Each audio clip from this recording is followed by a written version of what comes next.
Welcome into the PFF NFL Daily. Steve Palazzolo, Sam Watson. I don't usually intro the daily like that, but we're in the studio. From the studio. So here we are, a little studio daily. And Sam, today we're discussing Derek Carr. And he said his goodbyes, his official goodbyes to Raider Nation. And it's over, right? They're going to trade him at least before February 15th. They're trying to get all of that stuff done right now. So official, Derek Carr moving on from the Raiders.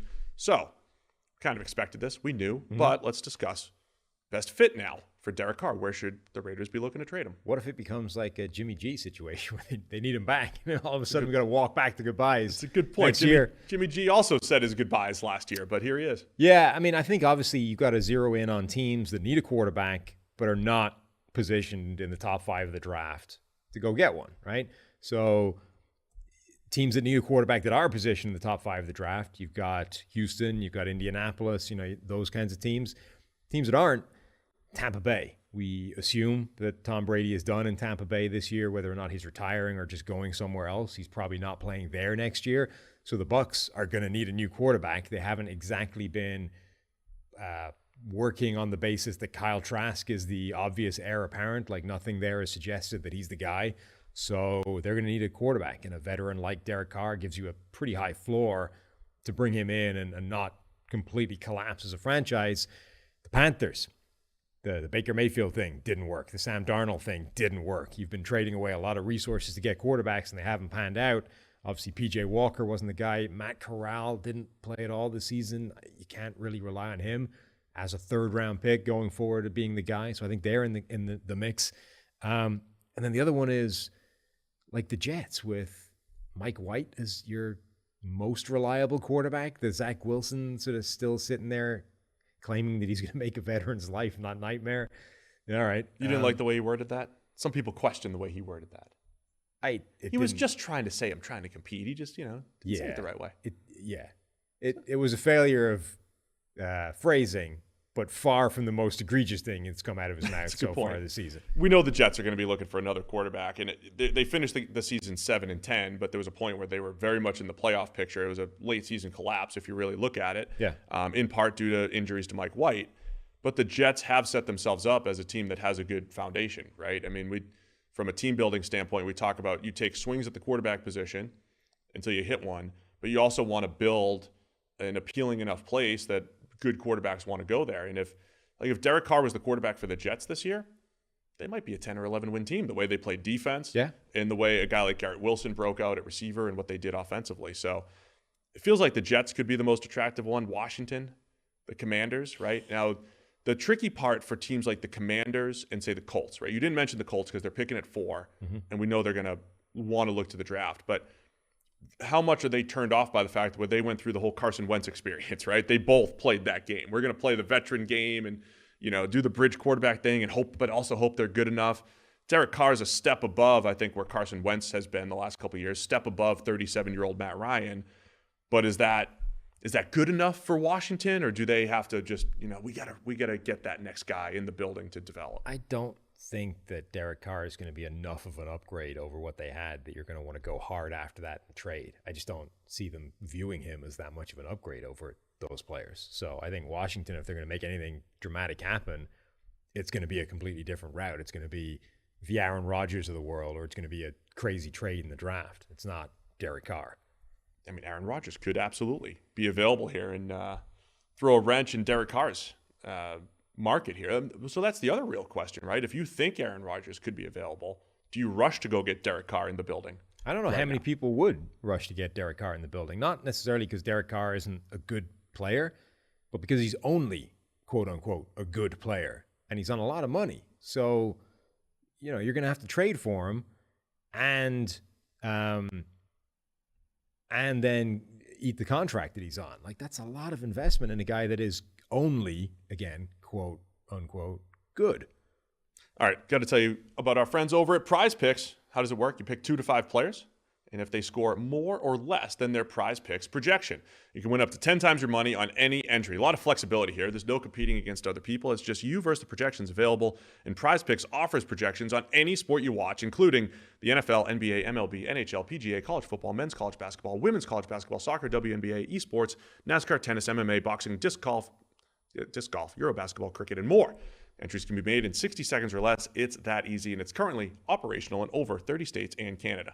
So you can download the PrizePicks app or go to prizepicks.com to sign up and play daily fantasy sports. First-time users can receive a 100% instant deposit match up to $100 with the promo code DAILY. If you deposit $100, PrizePicks gives you $100. If you deposit $50, PrizePicks gives you $50. Don't forget to enter promo code DAILY at sign up for an instant deposit match up to $100.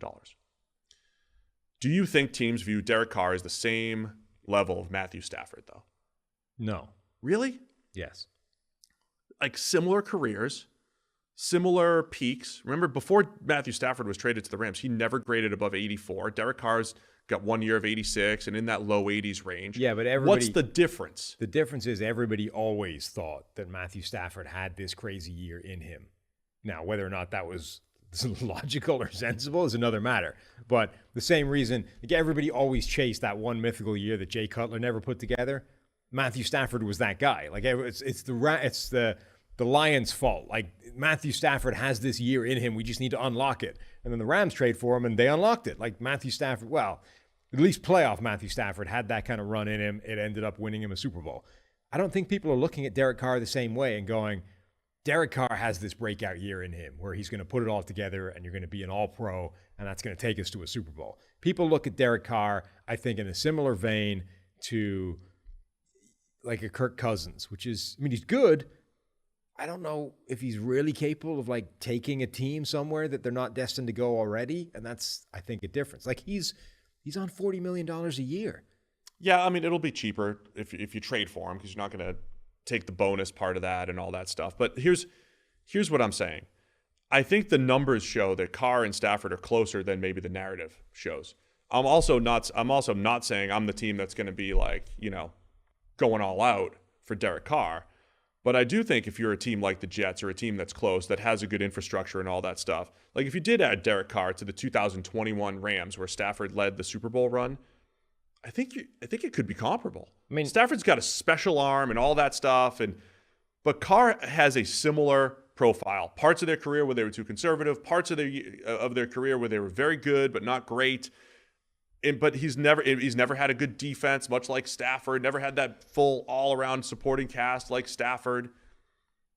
I'm just saying I think Carr's comparable to Stafford, but I do think ultimately that Kirk Cousins bucket is the right range. I mean, I think teams view him as closer to Jared Goff than Matthew Stafford in that dynamic, like in that trade. Then he might actually be undervalued. Sure, but my point being, like, I think teams are closer to wanting to cash in on Derek Carr and try and shoot for something better than they are, yeah, we need a Derek Carr. You know what I mean? Like, the league at this point is trending towards good is not good enough. We need great. And if we have to go through crappy to get to great, let's make that happen.